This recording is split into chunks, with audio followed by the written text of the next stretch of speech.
as I've gone to try to do the work, Friedberg, people are just haters. How long did it take for you to collab with Sonny from the Best Food Review Show? Sonny was supposed to come back in 2019.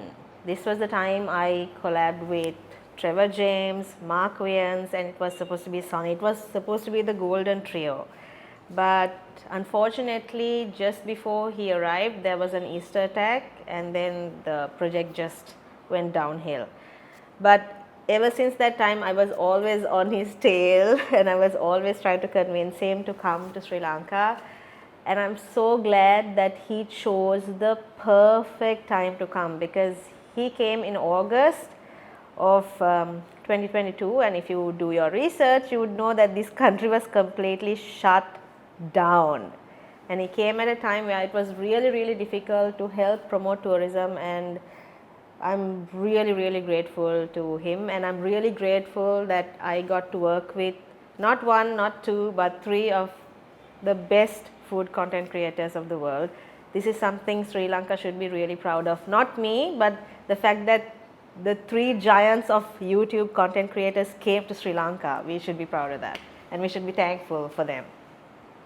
Why was it political? First of all, it wasn't me who wanted to make it political or anything, because Sonny has a really big team behind his production, and they are doing all the research. Lanka is in a mess. Now in 2022, there exists a much different Sri Lanka. It started with a domestic terrorist attack in 2019 that spread fear among would-be travelers. Then in 2020, the pandemic, grinding tourism to a halt. They watch the news. I am not the sole person who gives information. They wanted to come in and show the truth, be the voice for the people, because all they show on mainstream media news was Sri Lanka is a mess, Sri Lanka is that, Sri Lanka is bad, don't go there, you know. But he came in and showed the beauty of the country. It is still functioning. Yes, we did have so many shortages, but we are open for tourism. You know, we want that, we need that, and that's what he was trying to showcase. So it's not just my idea, and it's his show. He has all the rights, and all the decisions are done by him alone. Why the Vedas? I don't know why people ask me this question all the time. Like, it's on the comment section, it's on in my DMs, and like it's all over. Yes, I am very proud of the fact that I am the first person to give the voice for Vedas on social media, and it hit a global platform. Everybody was interested in coming and visiting them. I personally am proud of our tribes. There was footing here on this island way before Indians came in, you know, and when they came in, there was a water system going on. There was a tribal lady who was weaving something in a machine. You know, they had like machinery. You know, we are supposed to be really proud of that. That is why I showcase them all the time, and people are curious. You know, tourists are curious to know, wow, you had a history. You had a history before the European civilization. There was something that was going on here. So I really don't understand why people are embarrassed about our own culture. In Sinhalese, we say mulma parapura. Why say Muslims drink? Isn't that offensive? In every Muslim community, there are people who drink, but our community is open about it. Yeah. You know, we don't hide it. I didn't mean to offend anybody, because you see, when people say that Muslims have alcohol, usually people are like, yeah, but it's only the Malay community who does that, you know, because we are more open and social. But in fact, that's not true, isn't it? Like, every community in the Muslim community, there are people who drink, and this is Sri Lanka. It's part of this culture. So there are people who get absorbed into that lifestyle. I didn't mean to offend anyone. In every community, there are people who drink. It's just the Malays are open about it. I know it's a very hard and difficult pill to swallow, but that is the truth. if you can prove that there are no, like there's a community that doesn't drink at all, then yes, I'm ready to feel guilty about it. Why not the south this time? I actually took Sonny to a real Gami Bat Kade, a village style rice and curry shop. That was his first meal, and you wouldn't believe it, I spoke so much about the baby jackfruit curry, that's the polos ambula, the umbrella curry, the samballs, the melungs, but he was just so awed with the pork curry and course curry. So, you know, the jackfruit curry and the pork curry, he was so, like, because it was unique, he has never tried them before, because he has tried fruit curry and relishes in other countries, but this was something so unique and he fell in love with it. And you could, there's actually proof of me talking about pure authentic Sri Lankan cuisine, and it's there in the edits. Our food and our cuisine, especially the authentic Sri Lankan Sinhalese cuisine, has a lot of herbal properties and values. So it like really nourishes you, plus it heals you, mind, body and soul. It's just that he loved the pork curry and jackfruit curry, so I have no control over what he edits and puts up, right? Trevor James, the food ranger, Mark Wyans and Sonny Side is the three holy grail of food content creators in the world, out of which I took two people to the south.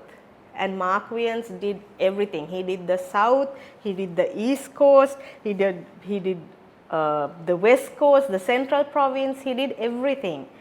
But we couldn't go to Jaffna and we couldn't go to the north at that time because he was exhausted. He was coming after another tour from Thailand, and there was just 2 days for us to go to Jaffna. We tried, but he couldn't, and I didn't want to push him. It wasn't fair because Sri Lanka ain't paying any of us for doing this, you know. We are doing this on our own money, and we are trying to help a country out who needs tourism, who needs this kind of promotion. So I really didn't want to push him.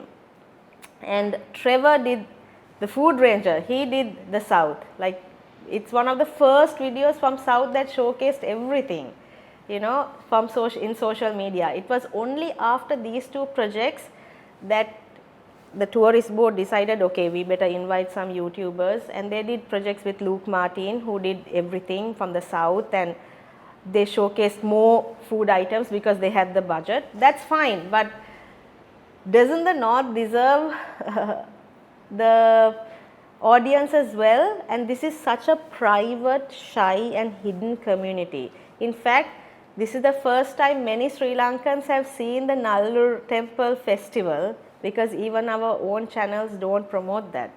We promote Perahera because it's a beautiful procession. So is this, and we should be proud of it as Sri Lankans. We shouldn't get the whole north, south, east coast thing into our head when it comes to the world, you know, because the world just sees us as one country. They don't really know the whole paradigms of north, south, east and west.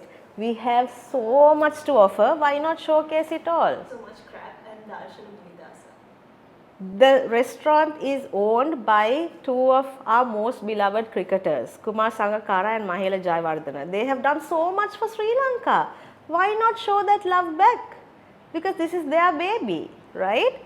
That is number one. Number two, back in 2018, when I was begging people to help me with this project, Darshan Munidasa was one of the first people to say yes. But he didn't understand any of this, but he said yes, let's go ahead. And why so much crab? Our crab is one of the most unique produce that we have in Sri Lanka, and we produce a really sweet, like our crab, especially the blue crab and the mud crab, has a very sweet, distinct taste. So that is something that all the chefs in the world, all the foodies in the world really like to come and have, because especially people who love to eat crab and seafood likes to have this. Some people feel you promote too much of Malay or more cuisine. Isn't that bias? The reason why I started this whole channel is because Nigella Lawson came in, nobody showed Muslim or more cuisine. Marco P.A. White came to Sri Lanka, nobody showed Muslim or more cuisine. way before Anthony Bourdain came to Sri Lanka, and nobody showed Malay or Moor cuisine. So my channel initially was, yes, to give a voice to my culture, but then later on I realized that Sri Lankan cuisine is a minority in the world. Like nobody really talks about our cuisine like how they speak of other food items. So I really wanted to be the voice for Sri Lankan cuisine. But until Sri Lankans accept the fact that Malays and Muslims are also Sri Lankan, and we have given so much in return, especially the Malay community.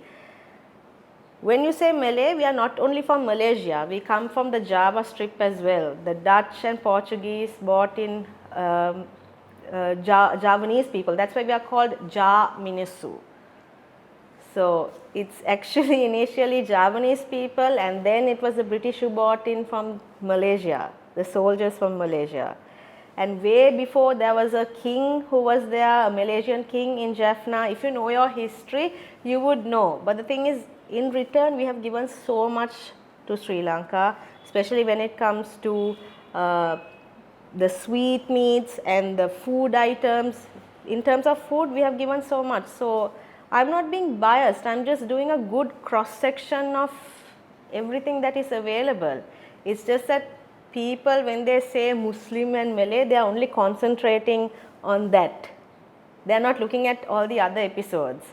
All in all, I have been getting these kind of questions throughout my 5-year journey. My main aim is to do something for my country the way I know how.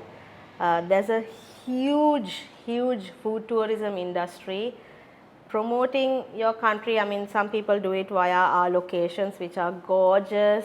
Some people do it with our history, which is important, historical sites. I like to promote it via food, and food is diversity. Like Mr. Chamat Palihapitiya said, there's only so much that you can do.